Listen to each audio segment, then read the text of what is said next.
السلام عليكم. عايزين النهاردة نحكي عن واقعة بين المخرج فايز حلاوة والراحلة تحية كاريوكا. صلى على النبي وكل من النبي صلي عليه، ويلا نحكي الحكاية. كلنا عارفين إن تحية كاريوكا الله يرحمها كان ليها زيجات متعددة فوق ال15 زيجة، كلها كانت من ناس مراكز وناس محترمة وناس يعني ايه كلاس زي ما بيقولوا. كان آخر زيجاتها كان من الكاتب والمخرج فايز حلاوة. المهم اتجوز فايز حلاوة من تحية كاريوكا.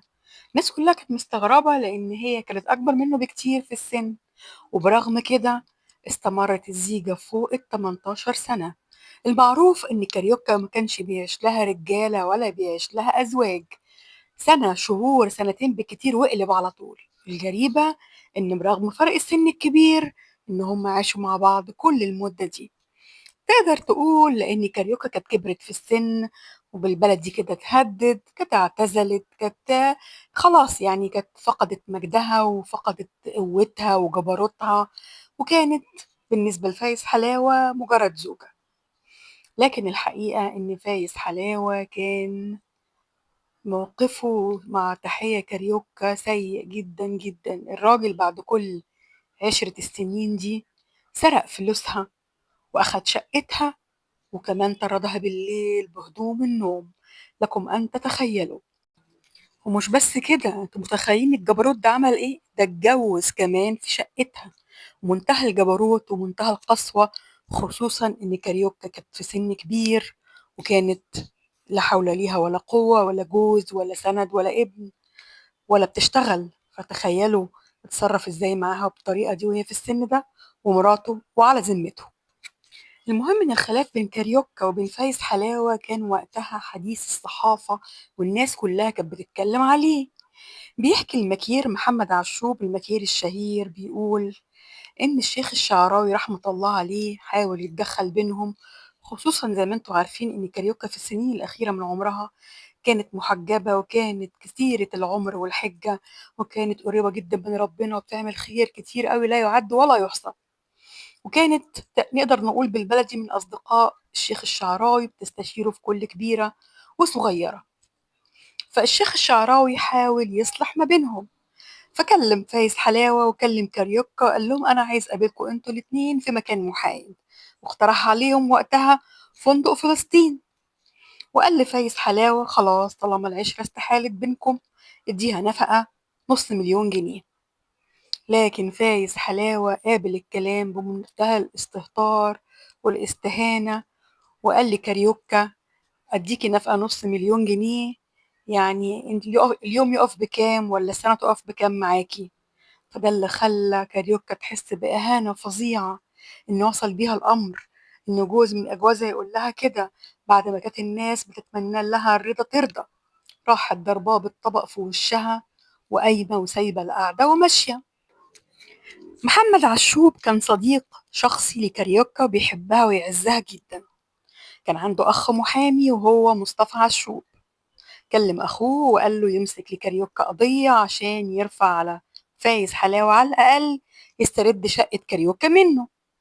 وفعلا أخوه محمد عشوب المحامي رفع قضية على فايز حلاوة. لكن المفاجأة إن كاريوكا اتصلت بمحمد عشوب وقالت له كلم أخوك وقول له يلغي القضية. وقررت كاريوكا عدم حضور الجلسات، وقالت للمحامي كمان خلاص يتنازل وما يحضرش بعد كده الجلسات. ده اللي خلى محمد عشوب وأخوه المحامي يتصلوا بالشيخ الشعراوي يبلغوه بالواقعة.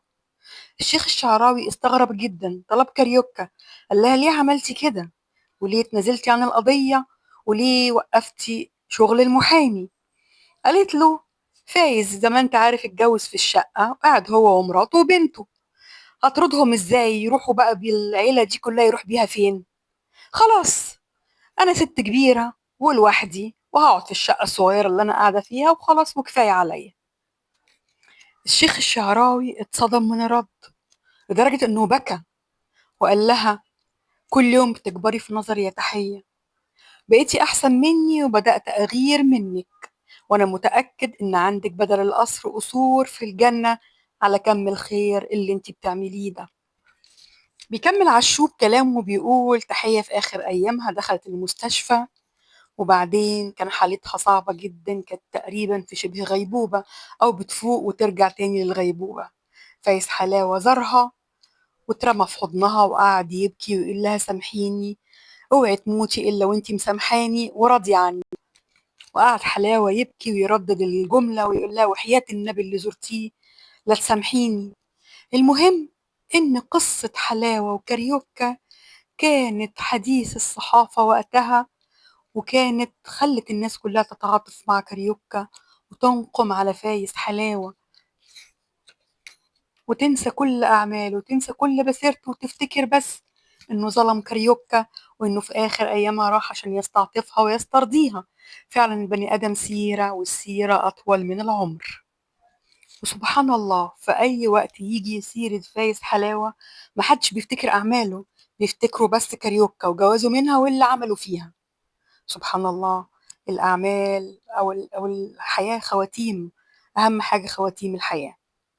المهم إن فايز حلاوة اتوفى بجلطة في المخ سنة 2002 بعد كاريوكا فترة صغيرة. حبيت أحكي لكم الحكاية دي لأنها مؤثرة جدا، وأنا أختكم همسة ودي قناتي، من فضلكم ادعموني باللايك والاشتراك في القناة عشان تكبر بيكم وليكم. شكرا جزيلا.